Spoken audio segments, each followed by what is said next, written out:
secret in the world. Some years ago, the late Nobel Prize-winning Dr. Albert Schweitzer was being interviewed in London, and a reporter asked him, "Doctor, what's wrong with men today?" And the great doctor was silent a moment, and then he said, "Men simply don't think." It's about this that I want to talk with you. We live today in a golden age. This is an era that man has looked forward to, dreamed of, and worked toward for thousands of years.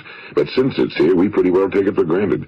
We in America are particularly fortunate to live in the richest land that ever existed on the face of the earth, a land of abundant opportunity for everyone. But do you know what happens? Well, let's take 100 men who start even at the age of 25. Do you have any idea what will happen to those men by the time they're 65? These 100 men who all start even at the age of 25 believe they're going to be successful. If you ask any one of these men if he wanted to be a success, he'd tell you he did. And you'd notice that he was eager toward life, that there was a certain sparkle to his eye, an erectness to his carriage, and life seemed like a pretty interesting adventure to him. But by the time they're 65, 1 will be rich. 4 will be financially independent. 5 will still be working. 54 will be broke. Now think a moment. Out of the 100, only 5 make the grade. Now why do so many fail? What has happened to the sparkle that was there when they were 25? What's become of the dreams, the hopes, the plans? And why is there such a large disparity between what these men intended to do and what they actually accomplished? When we say about 5% achieve success, we have to define success. And here's the best definition I've ever been able to find. Success is the progressive realization of a worthy ideal. If a man is working toward a predetermined goal and knows where he's going, that man is a success. If he's not doing that, he's a failure. Success is the progressive realization of a worthy ideal. Rollo May, the distinguished psychiatrist, wrote a wonderful book called Man's Search for Himself. And in this book he says, the opposite of courage in our society is not cowardice.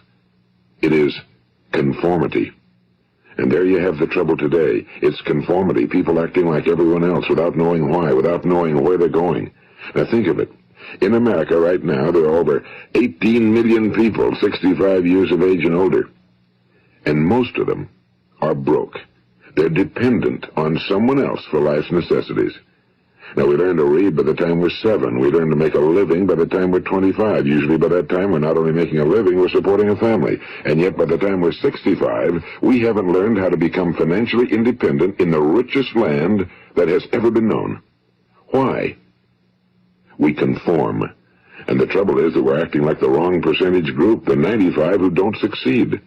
Now, why do these people conform? Well, they really don't know. These people believe that their lives are shaped by circumstances, by things that happen to them, by exterior forces. They're outer-directed people. A survey was made one time that covered a lot of men, working men, and these men were asked, "Why do you work? Why do you get up in the morning?" 19 out of 20 had no idea. If you ask them, they'll say, well, everyone goes to work in the morning, and that's the reason they do it, because everyone else is doing it. Now let's get back to our definition of success. Who succeeds? The only person who succeeds is the person who is progressively realizing a worthy ideal.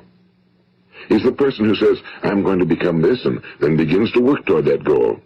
I'll tell you who the successful people are. A success is the school teacher who's teaching school because that's what he or she wants to do. The success is the woman who's a wife and mother because she wanted to become a wife and mother and is doing a good job of it. The success is the man who runs the corner gas station because that was his dream. That's what he wanted to do. The success is the successful salesman who wants to become a top-notch salesman and grow and build with his organization. A success is anyone who is doing deliberately a predetermined job because that's what he decided to do deliberately. But only 1 out of 20 does that. That's why today there isn't really any competition unless we make it for ourselves. Instead of competing, all we have to do is create. You know, for 20 years, I looked for the key which would determine what would happen to a human being. Was there a key I wanted to know which would make the future a promise that we could foretell to a large extent? Was there a key that would guarantee a person's becoming successful if he only knew about it and knew how to use it? Well, there is such a key, and I've found it. Have you ever wondered why so many men work so hard and honestly without ever achieving anything in particular, and others don't seem to work hard and yet seem to get everything? They seem to have the magic touch. You've heard them say that about someone. Everything he touches turns to gold. And have you ever noticed that a man who becomes successful tends to continue to become successful? And on the other hand, have you noticed how a man who's a failure tends to continue to fail? Well, it's because of goals. Some of us have goals, some don't. People with goals succeed because they know where they're going. It's that simple. Think of a ship leaving a harbor, and think of it with the complete voyage mapped out and planned. The captain and crew know exactly where it's going and how long it'll take. It has a definite goal. Now, 9,999 times out of 10,000, it will get to where it started out to get. Now let's take another ship, just like the first, only let's not put a crew on it or a captain at the helm. Let's give it no aiming point, no goal, no destination. We just start the engines and let it go. I think you'll agree with me that if it gets out of the harbor at all, it will either sink or wind up on some deserted beach, a derelict. It can't go anyplace because it has no destination and no guidance, and it's the same with a human being. Take the salesman, for example. There's no other person in the world today with the future of a good salesman. Selling is the world's highest paid profession, if we're good at it and if we know where we're going. Every company needs top-notch salesmen, and they reward those men. The sky's the limit for them. But how many can you find? Someone once said the human race is fixed, not to prevent the strong from winning, but to prevent the weak from losing. The American economy today can be likened to a convoy in time of war. The entire economy is slowed down to protect its weakest link, just as the convoy had to go at the speed that would permit its slowest vessel to remain in formation. That's why it's so easy to make a living today. It takes no particular brains or talent to make a living and support a family today. So we have a plateau of so-called security, if that's what a person's looking for. But we do have to decide how high above this plateau we want to aim. Now let's get back to the strangest secret in the world, the story that I wanted to tell you today. Why do men with goals succeed in life and men without them fail? Well, let me tell you something which, if you really understand it, will alter your life immediately. If you understand completely what I'm going to tell you from this moment on, your life will never be the same again. You will suddenly find that good luck just seems to be attracted to you.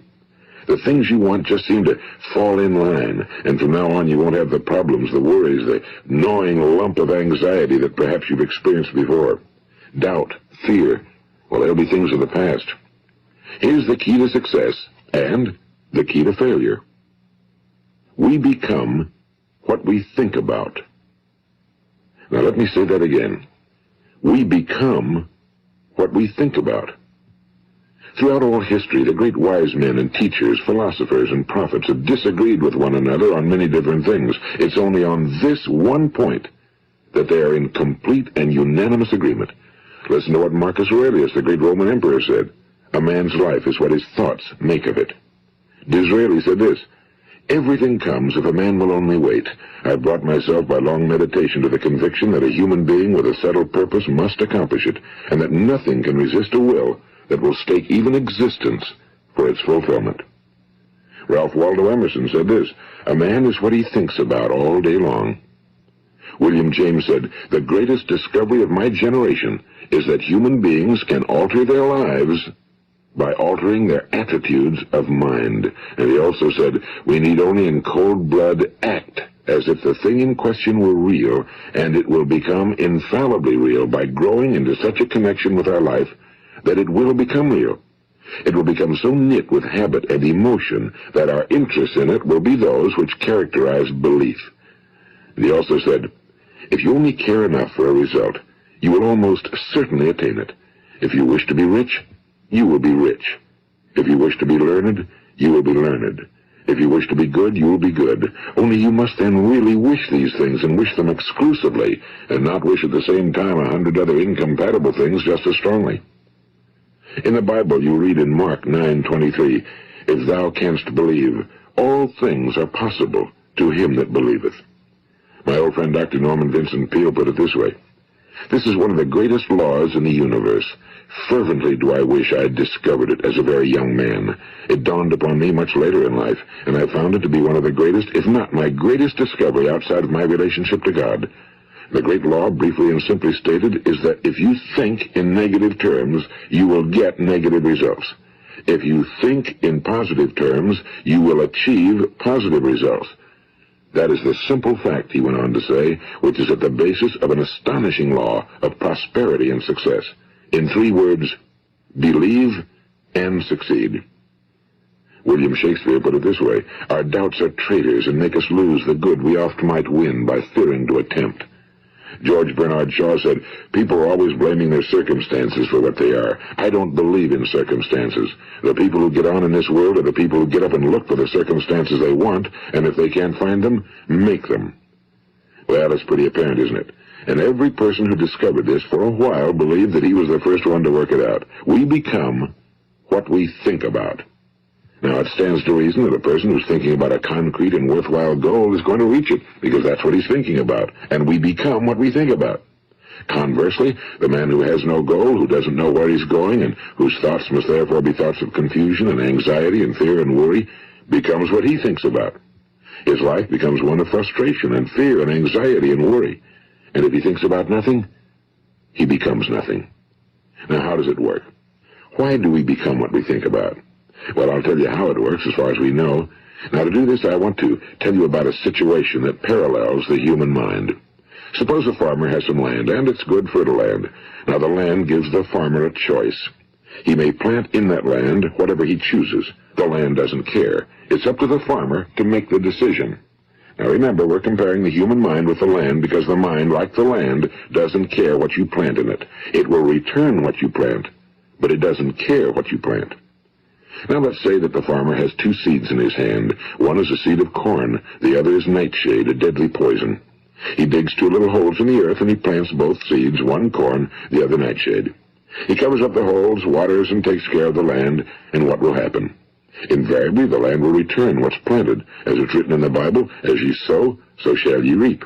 Now remember, the land doesn't care. It'll return poison in just as wonderful abundance as it will corn. So up come the 2 plants, one corn, one poison. Now, the human mind is far more fertile, far more incredible and mysterious than the land, but it works the same way. It doesn't care what we plant. Success, failure. A concrete, worthwhile goal, or confusion. Misunderstanding, fear, anxiety, and so on. But what we plant, it must return to us. You see, the human mind is the last great unexplored continent on Earth. It contains riches beyond our wildest dreams. It will return anything we want to plant. Now, you might say, well, if that's true, why don't people use their minds more? Well, I think they figured out an answer to that one, too. Our mind comes as standard equipment at birth. It's free, and things that are given to us for nothing we place little value on. Things that we pay money for, we value. The paradox is that exactly the reverse is true. Everything that's really worthwhile in life came to us free. Our minds, our souls, our bodies, our hopes, our dreams, our ambitions, our intelligence, our love of family and children and friends and country, all these priceless possessions are free. But the things that cost us money are actually very cheap and can be replaced at any time.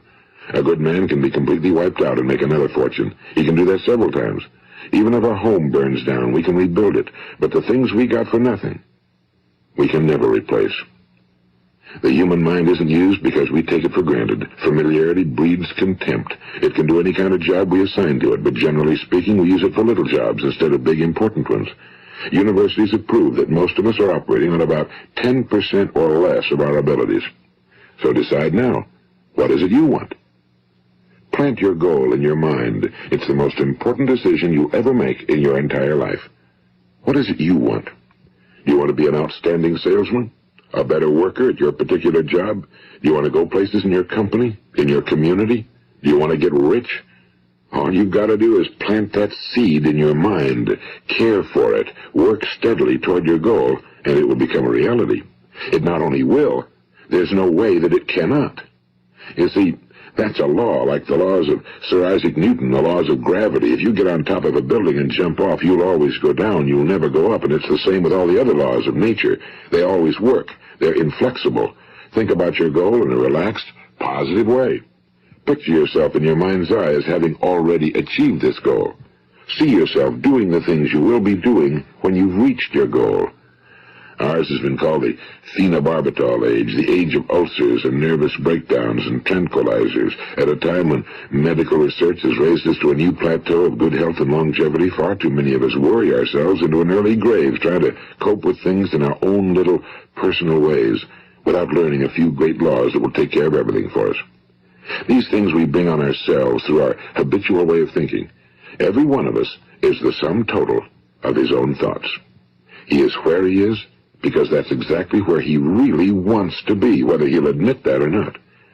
Each of us must live off the fruit of his thoughts in the future, because what you think today and tomorrow, next month and next year, will mold your life and determine your future. You're guided by your mind. I remember one time I was driving through eastern Arizona, and I saw one of those giant earth-moving machines roaring along the road at about 35 miles an hour with what looked like 30 tons of dirt in it. A tremendous, incredible machine, and there was a little man perched way up on top with the wheel in his hands guiding it.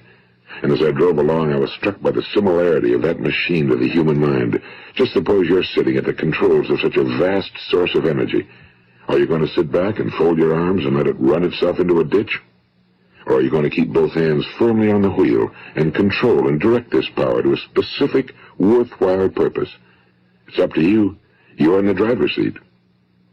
You see, the very law that gives us success is a two-edged sword. We must control our thinking. The same rule that can lead a man to a life of success, wealth, happiness, and all the things he ever dreamed of for himself and his family.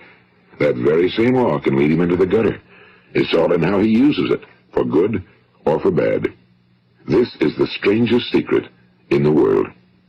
Now, why do I say it's strange, and why do I call it a secret? Actually, it isn't a secret at all. It was first promulgated by some of the earliest wise men, and it appears again and again throughout the Bible, but very few people have learned it, understand it.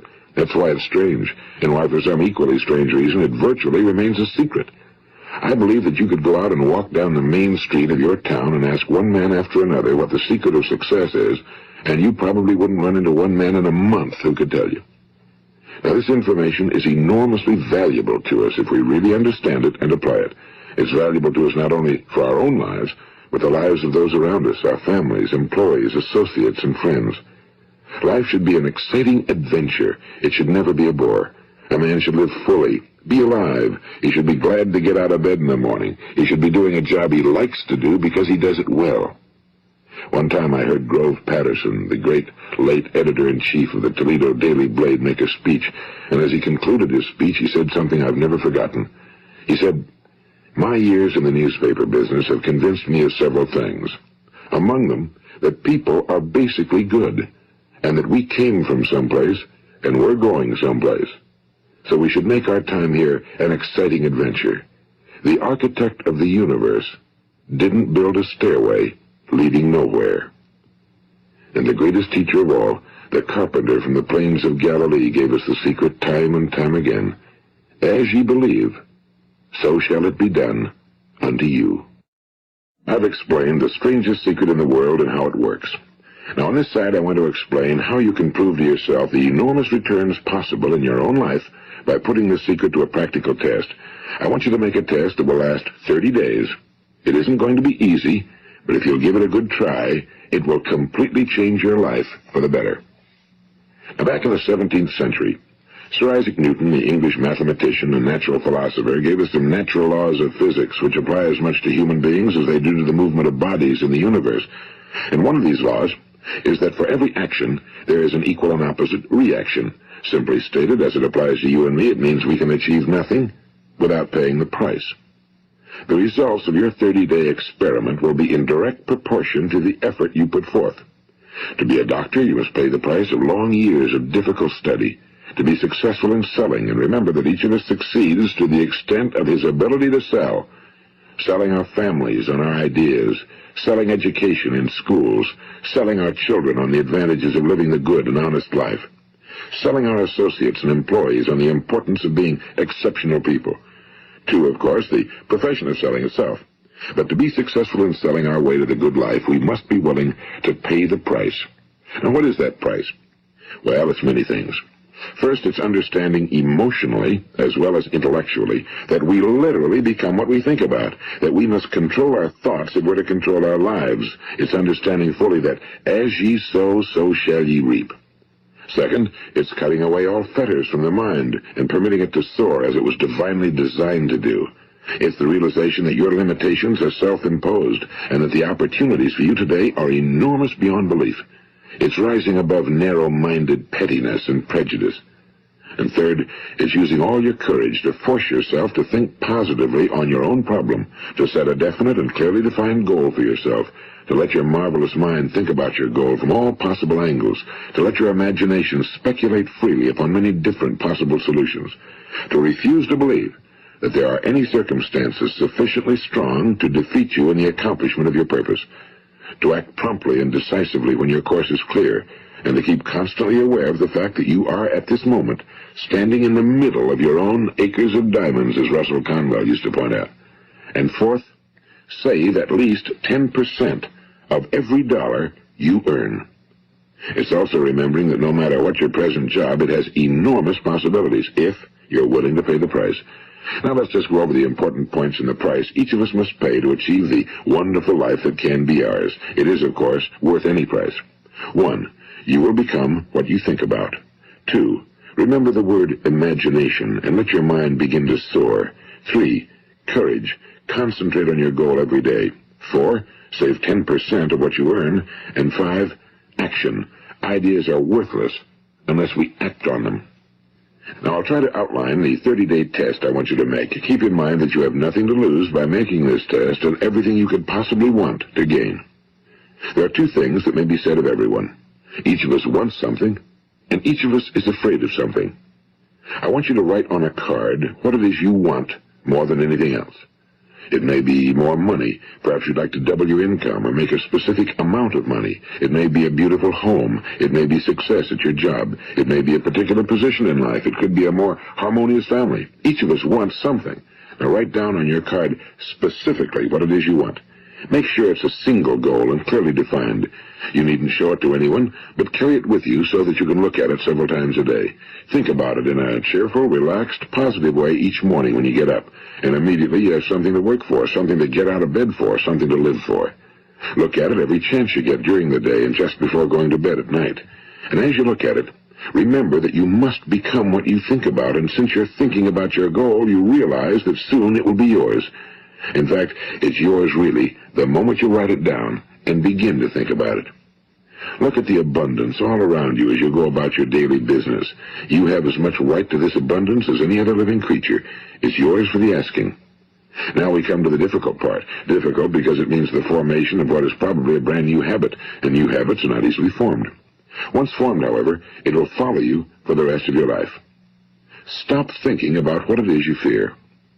Each time a fearful or negative thought comes into your consciousness, replace it with a mental picture of your positive and worthwhile goal. And there will come times when you'll feel like giving up. It's easier for a human being to think negatively than positively. That's why only 5% are successful. You must begin now to place yourself in that group. For 30 days, you must take control of your mind. It will think about only what you permit it to think about. Each day for this 30-day test, do more than you have to do. In addition to maintaining a cheerful, positive outlook, give of yourself more than you've ever done before. Do this knowing that your returns in life must be in direct proportion to what you give. The moment you decide on a goal to work toward, you're immediately a successful person. You are then in that rare and successful category of people who know where they're going. Out of every 100 people, you belong to the top 5. Don't concern yourself too much with how you're going to achieve your goal. Leave that completely to a power greater than yourself. All you have to do is know where you're going. The answers will come to you of their own accord and at the right time. Remember these words from the Sermon on the Mount, and remember them well. Keep them constantly before you this month of your test. Ask, and it shall be given you. Seek, and ye shall find. Knock, and it shall be opened unto you. For every one that asketh receiveth, and he that seeketh findeth, and to him that knocketh it shall be opened. It's as marvelous and as simple as that. In fact, it's so simple that in our seemingly complicated world, it's difficult for an adult to understand that all he needs is a purpose and faith. For 30 days, do your very best. If you're a salesman, go at it as you've never done before, not in a hectic fashion, but with the calm, cheerful assurance that time well spent will give you the abundance in return you deserve and want. If you're a homemaker, devote your 30-day test to completely giving of yourself without thinking about receiving anything in return, and you'll be amazed at the difference it makes in your life. No matter what your job, do it as you've never done it before for 30 days. And if you've kept your goal before you every day, you'll wonder and marvel at this new life you've found.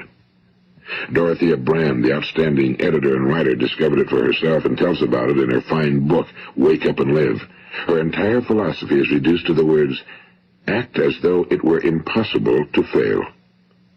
She made her own test with sincerity and faith, and her entire life was changed to one of overwhelming success. Now, you make your test for 30 full days.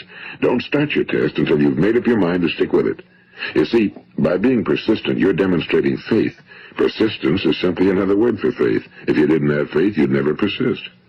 If you should fail during your first 30 days, by that I mean suddenly find yourself overwhelmed by negative thoughts, you've got to start over again from that point and go 30 more days. Gradually, your new habit will form until you find yourself one of that wonderful minority to whom virtually nothing is impossible. And don't forget the card. It's vitally important as you begin this new way of living. On one side of the card, write your goal, whatever it may be. On the other side, write the words we've quoted from the Sermon on the Mount. Ask, and it shall be given you. Seek, and ye shall find. Knock, and it shall be opened unto you. Nothing great was ever accomplished without inspiration. See that during these crucial first 30 days, your own inspiration is kept at a peak. And above all, don't worry. Worry brings fear, and fear is crippling. The only thing that can cause you to worry during your test is trying to do it all yourself. Know that all you have to do is hold your goal before you. Everything else will take care of itself. Remember also to keep calm and cheerful. Don't let petty things annoy you and get you off course. Now, since making this test is difficult, some will say, why should I bother? Well, look at the alternative.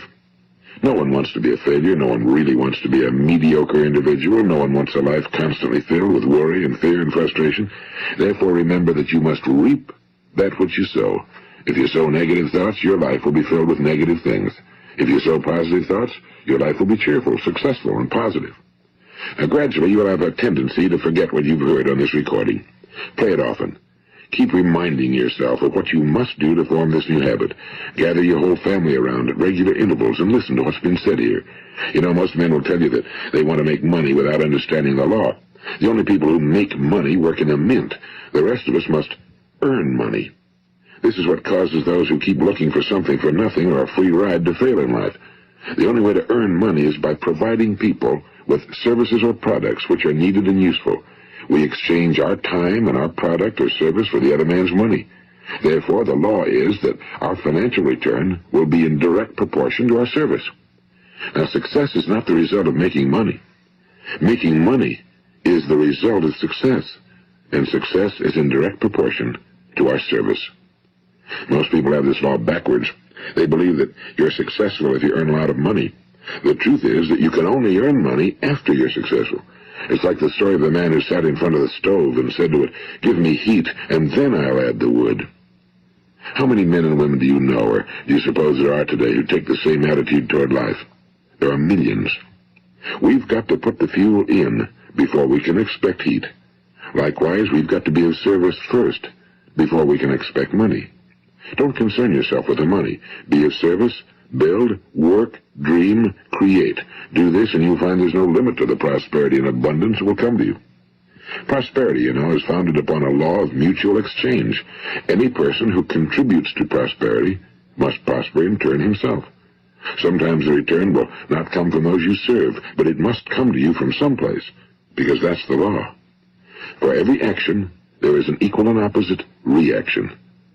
As you go daily through your 30-day test period, remember that your success will always be measured by the quality and quantity of service you render, and money is a yardstick for measuring this service. No man can get rich himself unless he enriches others. Now, there are no exceptions to a law. You can drive down any street in America and from your car estimate the service that's being rendered by the people living on that street. Had you ever thought of this yardstick before? It's interesting. Some, like ministers and priests and other devoted people, measure their returns in the realm of the spiritual, but again, their returns are equal to their service. Once this law is fully understood, any thinking person can tell his own fortune. If he wants more, he must be of more service to those from whom he receives his return. If he wants less, he has only to reduce his service. This is the price you must pay for what you want. If you believe you can enrich yourself by deluding others, you can end only by deluding yourself. It may take some time, but just as surely as you breathe, you'll get back what you put out. Don't ever make the mistake of thinking you can avert this. It's impossible. The prisons and the streets where the lonely walk are filled with people who tried to make new laws just for themselves. We may avoid the laws of man for a while, but there are greater laws that cannot be broken. An outstanding medical doctor recently pointed out 6 steps that will help you realize success. 1. Set yourself a definite goal. 2. Quit running yourself down. 3. Stop thinking of all the reasons why you cannot be successful and instead think of all the reasons why you can. 4. Trace your attitudes back through your childhood and try to discover where you first got the idea you couldn't be successful, if that's the way you've been thinking. 5. Change the image you have of yourself by writing out a description of the person you would like to be. And 6. Act the part of the successful person you have decided to become. The doctor who wrote those words is a noted West Coast psychiatrist, Dr. David Harold Fink. Do what the experts since the dawn of recorded history have told you you must do. Pay the price by becoming the person you want to become. It's not nearly as difficult as living unsuccessfully. Make your 30-day test, then repeat it again, and each time it will become more a part of you until you'll wonder how you could ever have lived any other way. Live this new way and the floodgates of abundance will open and pour over you more riches than you may have dreamed existed. Money? Yes, lots of it. But what's more important, you'll have peace. You'll be in that wonderful minority who lead calm, cheerful, successful lives. Start today. You have nothing to lose, but you have a whole life to win. This is Earl Nightingale, and thank you.